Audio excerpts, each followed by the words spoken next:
All right, so before starting our experiment and starting the setup of the salt flock chamber, we have to get our buckets of deionized water. So we're here in the basement of J Cane, and we're gonna fill up these 2 buckets with the filtered water. It's out of this tube. And then whenever you do pick up the water, you gotta make sure you fill out this clipboard here with how many gallons you took and write your name, etc. So this should take around 15 minutes, and this is probably the first thing you should do in the setup.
So this is the bubble tower water inlet, and we have a 3D printed funnel that you'll connect to the tube for it. And it'll take a while to fill up, but it should be around 2 liters that you need to fill it up, and that should last, I believe, 48 to 72 hours. Okay, and then so this is finishing up. Okay, so water's finished up. So I can take the funnel off. Water get back down, and then we'll want to put the valve on. You'll want to put this side on because this is the good side. The one where you can see the O-ring doesn't isolate it very well. So put this side on, and then you'll want to switch the valve so that way the system is closed, because we're going to be filling it with compressed air. And then the funnel you can just have resting on top or wherever you like. And so now that we're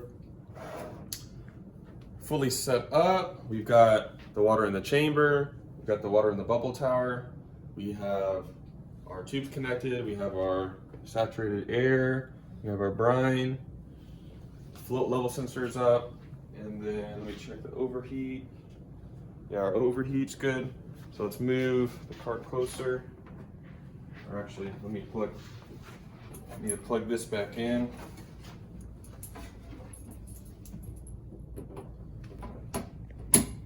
There you go. Now we're good. That's a duck. Plug it in.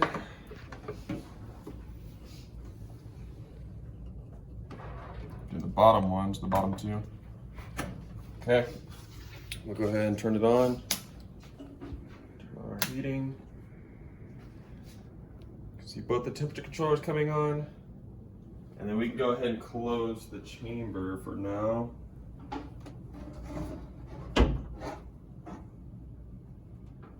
And you can hear the heater in the bubble tower turning on, and you should be able to see this start to rise.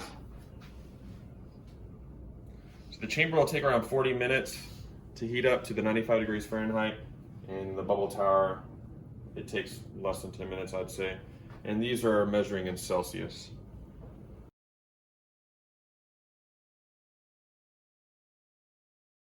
All right, so we'll also want to prepare our sample mounts and get our samples in there. So we can clean them right off. These are PVC, but they've been painted to make them look better and also hydrophobic in a sense. So that's a clean one. This is a dirty one from a past test. You can see the salt and you can see the rust from some of the samples. And I'm just using a paper towel and water to clean it off. And you can see it comes off pretty well. Doesn't take too much effort. Both sides. And the HDPE rods don't really get dirty at all because they're not in contact with any of the samples, so you don't necessarily have to clean those, but these you'll have to clean. So that was fairly easy. So these are both good now. And then we'll dry these off and put them in the chamber. All right, now we can put our sample mounts in. So we've got our PVC slants and our HDPE rods. Push the cart away to make some space. So you have two different sample mounts.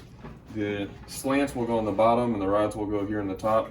So these, you'll kind of angle them in like this, and they go in like that. And you can place it wherever you want. So I'll place one there, and then I can place the other one.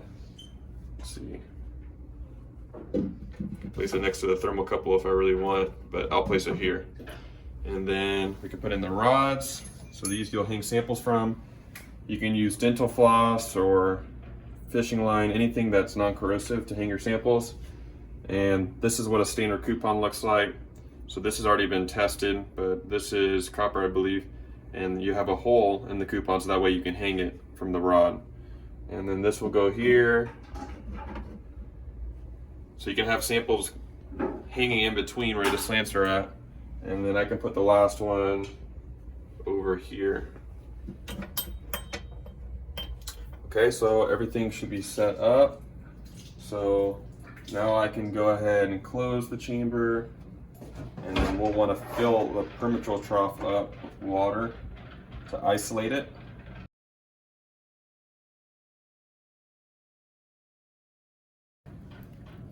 So I like to use a beaker because you don't have to use very much water to fill it up. And keep in mind, you should probably fill it up while it's down, because if you're to fill it up with the cover up and you put it down, the trough is very shallow, so it would be easy for the water to overflow. But you can fill it up with a beaker pretty easily like this. You can see it traveling along the sides. And then you can do it in each corner. You want to make sure you do it to the back as well. The back's kind of hard to reach. This is good because I can really pinpoint where I put in the water.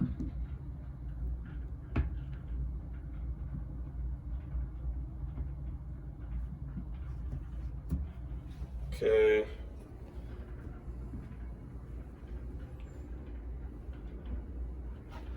All right. Put some in this corner.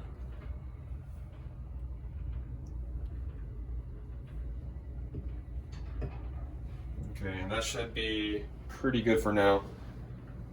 And you'll know for a fact if you have it sealed off pretty well, because once the spraying's going, if it's not sealed off well, you'll be able to hear the spraying pretty audibly, and you'll also be able to see some fog creeping up maybe out of the back, and that's your cue to take your beaker and fill up the points in the trough where there's not enough water. So now it's fully ready.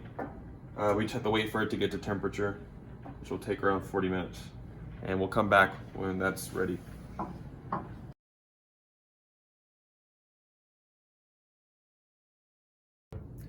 After we incorporate all the setup for the control unit, we're gonna need to refill the brine tank. Here, to refill the brine tank with brine solution, we want to use the pitcher as we provided, fill up to whatever you desire, and we want to incorporate a 5% by weight by salt. So when you get a measurement of the water into the after tearing for the container, measure by the weight, calculate the percentage or calculate the mass you needed to fill for the salt. And after that, you put it into the magnetic stir plate, set to the desired speed. You don't want to put too fast. If it's too fast, it might put off course. then let it rest until it fully dissolves.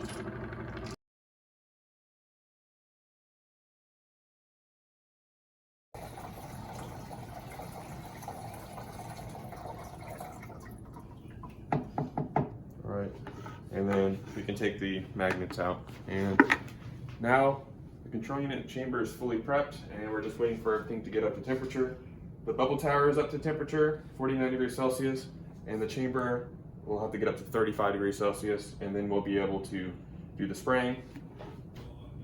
So after we filled up the brine solution, we can start the pump. As you can see right now, it's not pumping anything. It's kind of struggling, so that means we have to prime it, so we'll turn it back off.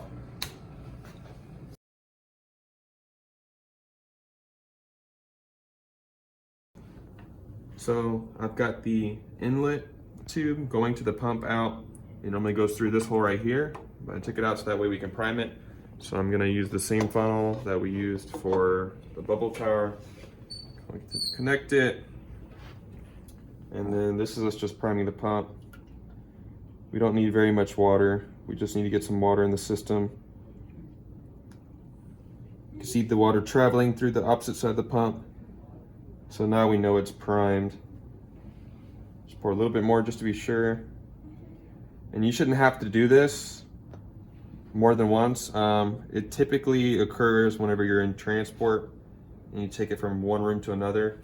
But if it's in one singular room and it's been operating, you shouldn't have to do this very often. Okay, now that we've primed the pump, we'll want to put the tube back in place. So it goes right to this hole right here. Make sure you push it into place. Okay, and then now we should be good. So let's get back to the front. We can move the cart.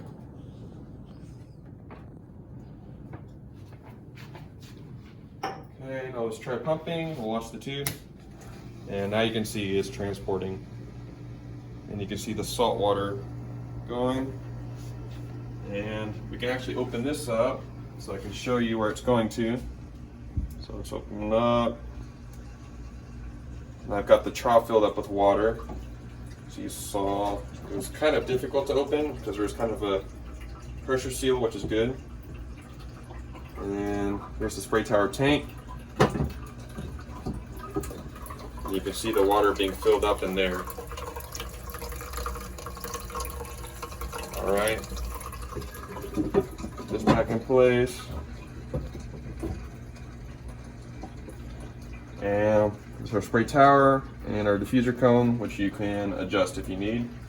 And then those are the samples that I threw in. I've put some bolts, screws, and then we've got some past samples that we've already tested. So I'm gonna go ahead and close this and wait for us to get back to temperature. Wait for us to get up to 35 Celsius.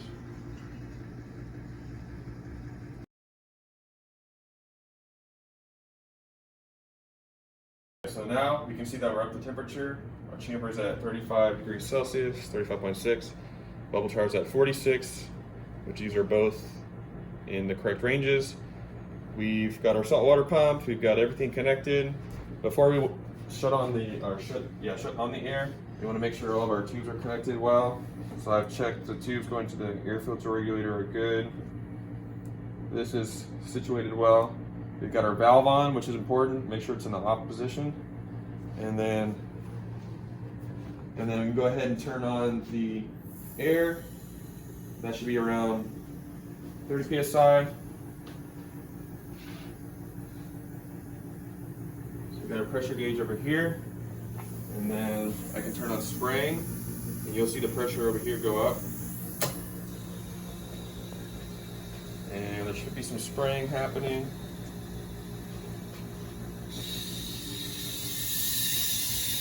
So you can see it's fairly instant. Oh, and we'll make sure the fume hood's on. There we go. So yeah, now we're operational, and you can just let the test run.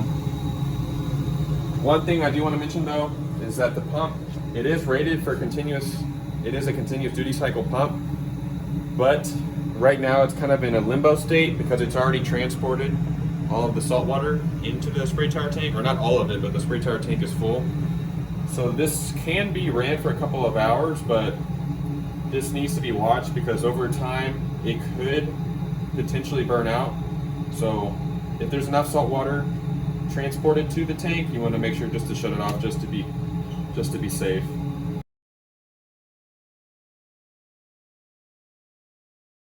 Okay, so we've got all of our switches on except timing. We've got our timer here. Right now it's in the hours at the bottom. And you can change the unit for that for like hours, minutes, seconds by changing this dial right here or this knob, and you'll need a screwdriver for that. So now we can flip on our last switch, which is timing, and then now our test running light has turned on. And so this will shut off after 5 hours by itself. So now the test is fully going. You can push the cart close to the wall to get more space. You can leave this open if you want, or you can pull it slightly down, but as long as the fume hood's on, it's safe. And it looks like the trough is doing its job. You don't see any fog escaping, you can't really hear the spraying, so that's a good sign.